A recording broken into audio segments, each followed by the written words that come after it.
حضرت عمر رضی اللہ تعالیٰ عنہ جب ایمان لائے تو آپ نے ایک ایک کافر کے گھر کے دروازے پہ کھڑے ہو کے کہا کہ تم کمزوروں کو مارتے تھے، میں تمہیں بتانے آیا ہوں میں محمد عربی کا نوکر بن گیا۔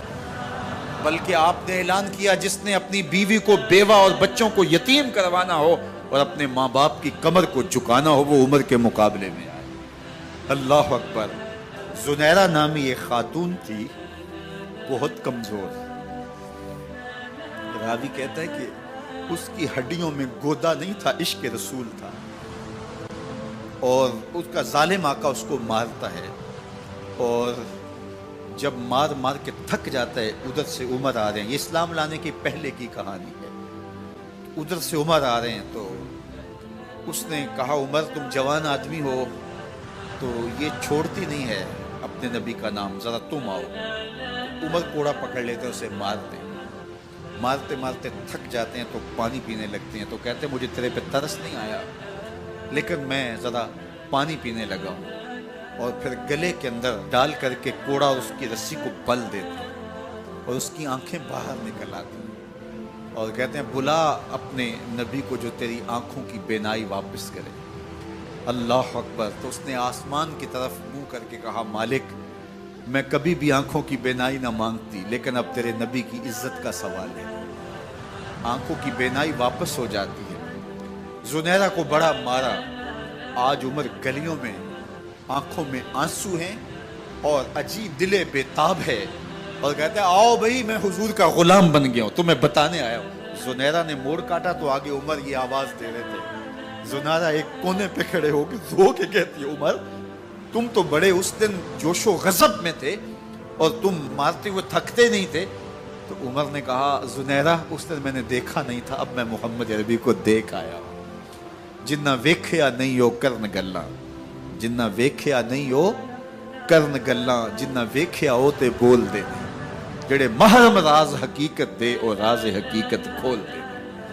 تو حضرت عمر رضی اللہ تعالیٰ عنہ ایمان لائے۔ حضرت عبداللہ ابن مسعود رضی اللہ تعالیٰ عنہ فرماتے ہیں کہ حضرت عمر کا ایمان لانا مسلمانوں کے لیے عزت کا سبب تھا، ان کا ہجرت کرنا مسلمانوں کی نصرت تھی اور ان کی خلافت مسلمانوں کے لیے رحمت تھی۔ حضرت عمر رضی اللہ تعالیٰ عنہ وہ ہیں کہ میرے حضور نے فرمایا لوگوں جب نیک لوگوں کا ذکر کرو تو میرے عمر کا تذکرہ ضرور کیا کرو۔ میرا عمر وہ ہے کہ جب وہ ایک سمت سے آ رہا ہو، ایک گلی اور بازار سے آ رہا ہو تو شیطان بھی آ رہا ہو عمر کو دیکھ کے راستہ تبدیل کر لیتا ہے۔ حضرت عمر رضی اللہ تعالی عنہ کی طبیعت کے اندر جو جاہ و جلال تھا، طبیعت کے اندر جو سختی تھی، وہ اسلام کے اندر آ کر بھی قائم رہی، اور آپ نے وہی سختی، وہی جاہ و جلال جو پہلے مسلمانوں کے خلاف تھا اب کفار کے خلاف، منافقین کے خلاف حضرت عمر کی طبیعت کے اندر وہ جوش و خروش بدستور موجود ہے۔ لیکن جس دن آپ خلیفہ بنے تو اس دن آپ نے ممبر پہ چڑھ کے جو خطبہ دیا اس میں کہا لوگوں میں سخت اس لیے تھا کہ رسول اللہ نرم تھے، پھر میں سخت اس لیے تھا کہ حضرت ابو بکر صدیق نرم تھے، اب میں تخت خلافت پہ بیٹھا ہوں، اب میری سختی جو ہے وہ نرمی میں تبدیل ہو گئی، صرف فاسقوں، فاجروں اور باغیوں کے لیے میں سخت ہوں، باقی تمہارے لیے نرم ہوں۔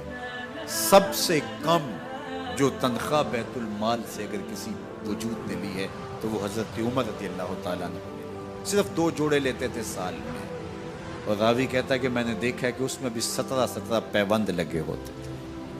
حضرت عمر رضی اللہ تعالیٰ عنہ کا طرز زندگی، آپ کا انداز معاشرت اور آپ کا انداز خلافت، ہر لمحہ آپ کی زندگی کا اٹھا کے دیکھیے کتنی مرتبہ قرآن حضرت عمر کی رائے کے مطابق نازل ہے۔ اللہ تعالیٰ جل شانہ نے ان کو صاحب الہام بنایا تھا۔ ہر امت میں کوئی صاحب الہام ہوتا ہے، حضور کی امت کا صاحب الہام حضرت عمر رضی اللہ تعالیٰ، اور آقا کریم نے انہیں اپنا وزیر قرار دیا، فرمایا میرے 2 وزیر آسمانوں میں ہیں، 2 وزیر زمینوں میں ہیں، آسمانوں کے وزیر جبرائیل اور میکائیل ہیں اور زمین کے وزیر ابو بکر اور عمر رضی اللہ تعالی عنہما۔ ایک دن حضرت عمر بیٹھ کے رو رہے تھے تو کسی نے کہا حضرت رو کیوں رہے ہیں؟ فرمایا کہ میں اس لیے رو رہا ہوں کہ فلاں پل سے بکریاں گزری ہیں، تو پل کے اندر شکستگی تھی، ٹوٹا ہوا تھا پل درمیان میں، اس میں ایک بکری کی ٹانگ ٹوٹ گئی ہے۔ تو میں ڈرتا ہوں کہ میرا رب یہ نہ پوچھے کہ عمر تو نے پل صحیح تعمیر نہیں کروائے تھے کہ ایک بکری کی ٹانگ کیوں ٹوٹی ہے۔ یہ ہیں حضرت عمر رضی اللہ تعالی عنہ۔ اللہ اکبر۔ تو اللہ تعالیٰ جل شانہ نے حضرت سیدنا عمر بن خطاب رضی اللہ تعالیٰ عنہ سے جو کام لیا، مختصر دور خلافت کے اندر 10 سال 6 ماہ 4 دن آپ نے خلافت فرمائی ہے، لیکن کہاں سے چلے اور یہاں مکران تک، بلوچستان کا حصہ ہے، یہاں تک آپ کے سلطنت کی حدود وسیع، ادھر آرمینیا تک جا پہنچے، حمص فتح کیا، قادسیہ، یرموک۔ آپ ذرا دیکھیے کہ کہاں تک آپ کی فوجوں کے گھوڑے دوڑتے رہے، اور اللہ تعالیٰ جل شانہ نے ان کو جو توانائی، عدل و انصاف کی قوت عطا فرمائی۔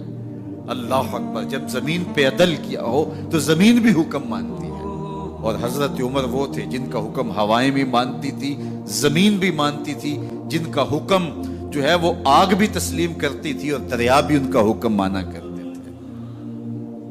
مصر کے اندر یہ رسمیں بد جاری تھی کہ سال کے بعد ایک دوشیزہ کو زیورات پہنا کے اچھے لباس میں ملبوس کر کے دریا کی بھیڑ چڑھایا جاتا، اس کی قربانی دی جاتی، اس کا خون بہتا تو دریا چلتا۔ جب مسلمانوں نے مصر فتح کیا تو گورنر نے لکھا کہ اسلام تو اس طرح کی رسوم کی اجازت نہیں دیتا، لیکن خشک سالی ہے، لوگوں کی فصلیں ویران پڑی ہے، تو حضرت کیا کیا جائے؟ تو حضرت عمر رضی اللہ تعالیٰ عنہ کاغذ کے ٹکڑے پہ لکھتے ہیں، بسم اللہ الرحمن الرحیم، مصر کے نیل کی جانب عمر کا خط لکھتے ہیں، اے نیل اگر تو اللہ کے حکم سے چلا کرتا ہے تو چل، ورنہ ہمیں تیرے چلنے کی کوئی حاجت نہیں ہے۔ اور قاصد کو کہا یہ خط لے جاؤ اور جا کے دریائے نیل میں پھینک دو۔ قاصد جا کے خط دریائے نیل میں پھینک دیتا ہے، پانی آتا ہے، ایسا دریائے نیل چلا، 14 صدیاں ہوئی ہیں آج تک کبھی بند ہی نہیں ہوا۔ دریا حکم مانتے، آگ نکلتی ہے۔ لوگ حضرت عمر رضی اللہ تعالی عنہ کے پاس آئے، حضرت لاوا پھوٹا ہے، آگ نکل رہی ہے اور مدینے کی طرف بڑھ رہی ہے، اب کیا کیا جائے؟ فائر بریگیڈ تو زمانے میں تھی نہیں۔ عمر نے اپنی قمیض اتاری، جس قمیض پہ 17 پیوند لگے ہوئے تھے چمڑے کے، کہا یہ قمیض لے جاؤ، جدھر آگ بڑھ رہی ہے آگے ڈھالنا، آگ پیچھے بھاگ جائے گی۔ زلزلہ آتا ہے تو زمین پہ دھرا مارتے ہیں، زمین رک جا، کیا عمر نے تیری چھاتی پہ عدل نہیں کیا ہے؟ تو یہ عمر ہیں رضی اللہ تعالی عنہ کہ جن کے انصاف کی وجہ سے، جن کے عدل کی وجہ سے اللہ تعالیٰ کی رحمات اور اس کی برکات کا نزول ہوتا تھا، اور اللہ تعالیٰ نے مسلمانوں کو وہ آبرومند حکومت دی۔ کائنات کی تاریخ کے اندر ایسی حکومت آپ نے نہیں دیکھی ہوگی جو حضرت عمر نے حکومت کی ہے۔ اللہ اکبر۔ فرمایا فرات کے کنارے پہ ایک کتا بھی پیاسا مر گیا تو اس کا حساب بھی عمر سے ہوگا۔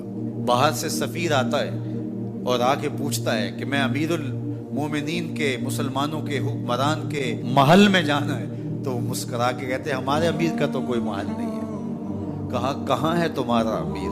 کہا مسجد نبوی میں ہوگا یا بیت المال کی اونٹوں کی دیکھ بھال میں لگا ہوگا۔ وہ جب گئے تو مسجد میں نہیں ہے، اللہ اکبر، وہاں گئے تو وہاں بھی نہیں ہے۔ پھر کیا دیکھتے ہیں کہ عمر رضی اللہ تعالی عنہ جنت البقیع کے پاس ایک درخت کے نیچے اینٹ کا سرانہ رکھ کے سوئے ہوئے، تو اس نے کہا عمر تو نے عدل کیا ہے، تجھے کچی اینٹ پہ بھی نیند آ گئی۔ ہمارے حکمرانوں نے انصاف نہیں کیا اور وہ بند اور محفوظ کمروں کے اندر بھی سکون اور چین کی نہیں سو سکتے۔ حضرت سیدنا عمر رضی اللہ تعالیٰ عنہ نے اس طرح ان امور سلطنت نبھائے۔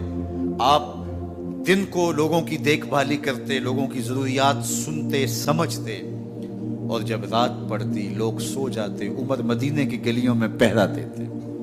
کائنات نے کوئی ایسا بھی حکمران دیکھا ہوگا؟